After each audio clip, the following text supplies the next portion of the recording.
Have you ever come across someone who loves themselves a little too much? Narcissism, an intriguing concept, is more than just an inflated ego or an excessive self-love. It's a bona fide personality disorder, characterized by a distinct lack of empathy, an inflated self-image, and a pervasive sense of entitlement. Narcissists often believe they are superior or special, and they expect others to recognize and affirm their grandiosity. They can be charming and charismatic, but they also tend to manipulate others to maintain their high self-esteem and to fulfill their own needs, often at the expense of those around them. Narcissism isn't simply an attitude or a behavior. It's a complex and multifaceted condition that affects many aspects of a person's life and relationships. But did you know there are different types of narcissism? Let's delve deeper into one of the most dangerous types: malignant narcissism. Malignant narcissism sounds menacing, doesn't it? Well, it's certainly not a term to be taken lightly. This term isn't simply a descriptor for someone who loves their reflection a little too much. Malignant narcissism is a severe form of narcissistic personality disorder, a condition that has its roots deep in the field of psychoanalysis. Psychoanalysis, the brainchild of Sigmund Freud, is a theory that aims to understand the human mind, its processes, and how it affects behavior. It's here that the concept of narcissism was first explored, and although it may have evolved over the years, the core understanding remains the same. Narcissism is characterized by an inflated sense of self-importance, a deep need for excessive attention and admiration, and a lack of empathy for others. But malignant narcissism takes it a step further. It's more than just your garden variety narcissism.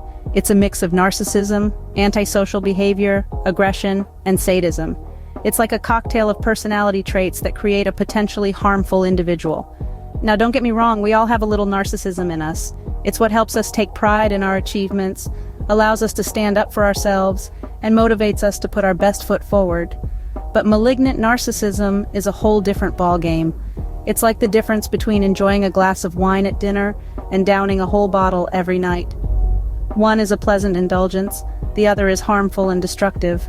The term malignant itself means harmful and dangerous, and that's what sets malignant narcissism apart. It's not just about a bloated ego or a constant need for validation. It's about a pattern of behavior that is damaging to both the individual and the people around them.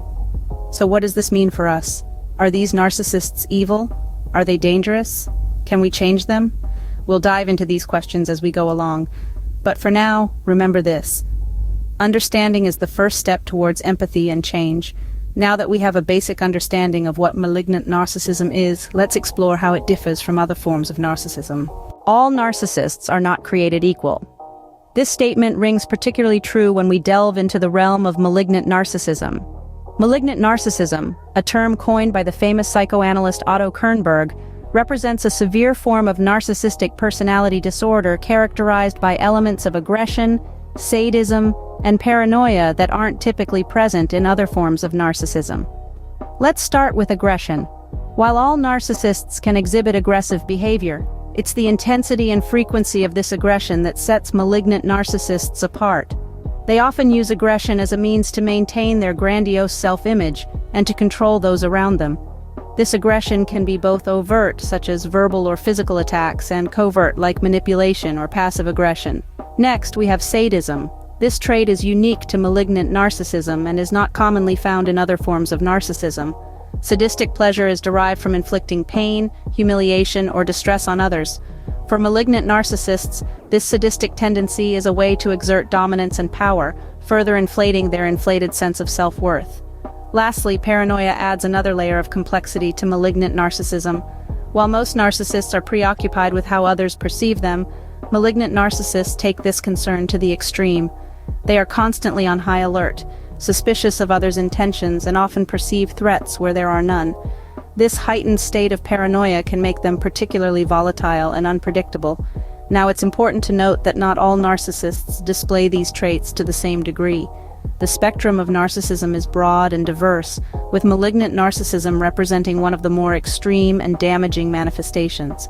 While all forms of narcissism can be challenging to deal with, understanding the unique characteristics of malignant narcissism can better equip us to recognize and respond to these individuals.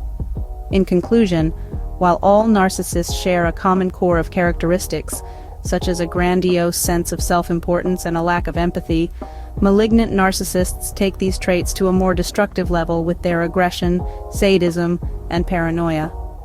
Understanding these differences can help us identify and deal with malignant narcissists in our lives. So, how can you spot a malignant narcissist? Well, it's not always easy. Malignant narcissists are masters of disguise, often hiding their true nature behind a charming and persuasive facade. But if you know what to look for, you can start to see the cracks in the veneer. First and foremost, malignant narcissists exhibit extreme selfishness. They prioritize their own needs and desires above all else, often at the expense of others. This isn't just run-of-the-mill selfishness, though. It's a pervasive, all-consuming preoccupation with self that permeates every aspect of their behavior. Coupled with this extreme selfishness is a profound lack of empathy. While many of us can put ourselves in another's shoes and feel their pain or joy, malignant narcissists lack this ability. Their inability to empathize with others is not due to a lack of understanding, but rather a lack of concern. They simply don't care about the feelings of others, unless those feelings can be used to their advantage. Deceitfulness is another key characteristic of malignant narcissists. They are often pathological liars, spinning intricate webs of deception to manipulate and control those around them.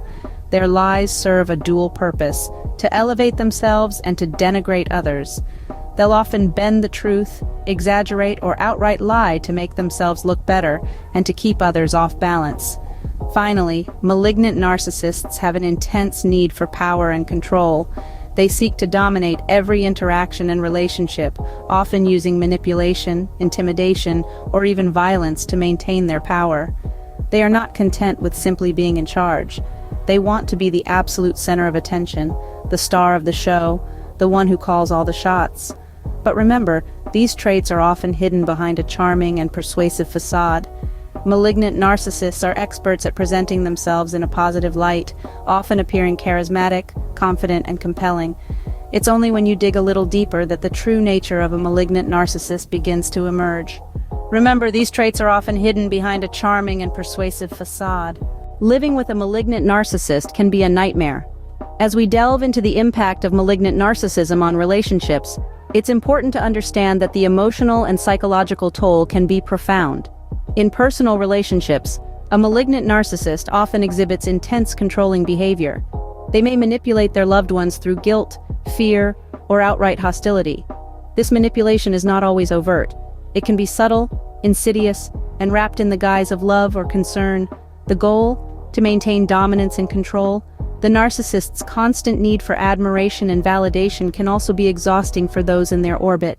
They may demand constant attention and validation and lash out when they feel slighted or ignored. This can lead to a cycle of emotional abuse that leaves their loved ones feeling drained, confused, and emotionally depleted. In professional relationships, malignant narcissists often use their charisma and confidence to rise to positions of power. However, their lack of empathy and disregard for others can create toxic work environments. They may belittle or undermine colleagues, hoard information, or take credit for others' work.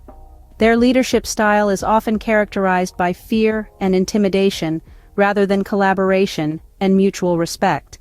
The impact of having a malignant narcissist in your life can lead to significant emotional and psychological harm. It can result in feelings of worthlessness, anxiety, depression, and even post-traumatic stress disorder.